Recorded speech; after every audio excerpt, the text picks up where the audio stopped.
During the prototype phase, there were three different aspects that I wanted to explore to see how that would impact the overall construction of the project.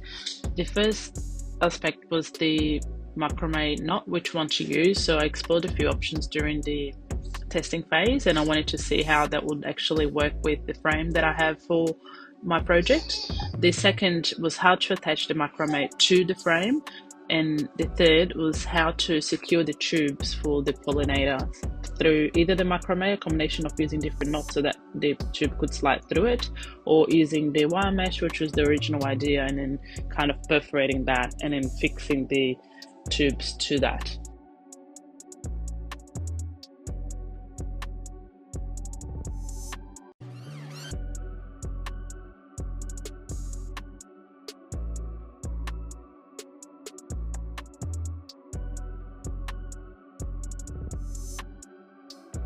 I had an issue sourcing the Pollinators tube. I purchased online, but the lead time is about 4 to 5 weeks, so it's not going to be here on time for the final project. My solution was then to buy round dowels to create the tubes as a placeholder and cut it to size. Another aspect that I wanted to explore in the prototype phase was to figure out whether using a combination of macrame and jute cord would help with enhancing the aesthetic aspect of the sculpture. At this stage of the prototype phase, I'm rewatching the YouTube videos and figuring out how the macrame knots will work with the frame and how I'm going to attach the different knots to the frame.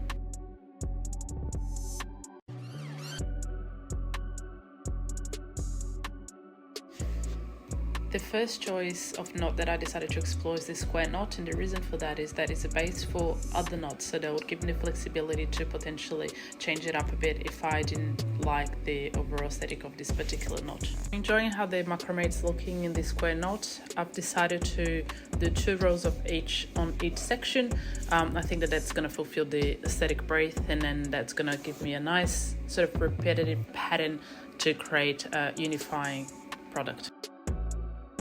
Challenge I found was how to properly estimate the length of the macrame cord. I found that I was constantly overestimating it and having the cords being very long. This is potentially an issue with teaching it in class, and something that I'm going to have to think about how to create a system that allows for students to cut the size that they need. Otherwise there will be quite a bit of wastage and just extra cords hanging that makes the process much more complicated than it needed to be.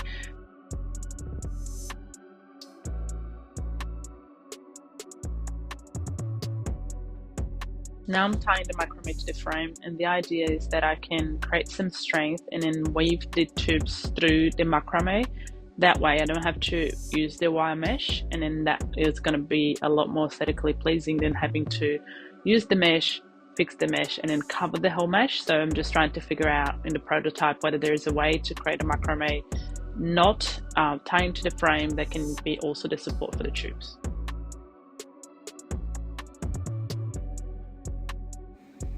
Now I've created multiple rolls of this square knot macrame, and that's looking very nice and aesthetically pleasing. I've also attached it to the base, so it's got a nice sort of linear design element to it. However, it's not what I need for the tube. I can't find a way for this specific knot to support the tubes. So now I'm going to use the vertical lark's head knot to see whether that can work to support the tubes. I'm also going to do it out of jute cord because I think that's going to create a nice contrast with the macrame cord and enhance the aesthetic of the product. Further, when I was in this process, I decided to not use the dowel round tubes that I have purchased, and instead of using branches that are similar width to what the pollinator tube is going to be. That way I don't waste the whole material just as a placeholder, and I can use something that's readily available. This stage of the prototype was very exciting because the macrame knot that I've decided to use works well to support the tube, so that means I don't have to use the original net system that I had envisaged. In the prototype process, I've worked out that the jute cord and the macrame cord combination, it's a good enhancement to the aesthetic of the project. I tried 2 different macrame knots, the square knot and the vertical lark knot. the square not suitable for aesthetic reasons, and it creates a nice pattern to the project. The vertical arc knot allows me to weave through the tubes and support the pollinator tube, and that creates a possibility to remove the wire net. To finalize the project, I continued improving on the prototype. This includes tying all the knots for the loose cords of the macrame and the jute cord, and figuring out a way to cover the frame so that it becomes more harmonious with the macrame and the jute cord. The first idea was to use hot glue gun to glue the jute cord to the frame. However, I soon realized that the hot glue gun wasn't going to work against metal. Following that, I decided to tie in the jute cord and weave it around the black frame.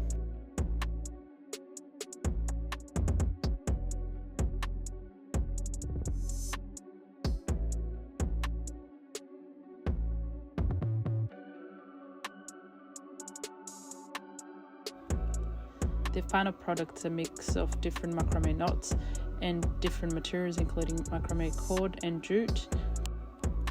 The macrame acts as an aesthetic and a functional aspect of the project, using to be the structure for the Pollinators tube. This design offers flexibility as it allows you to add or subtract as many Pollinators tubes as you'd like.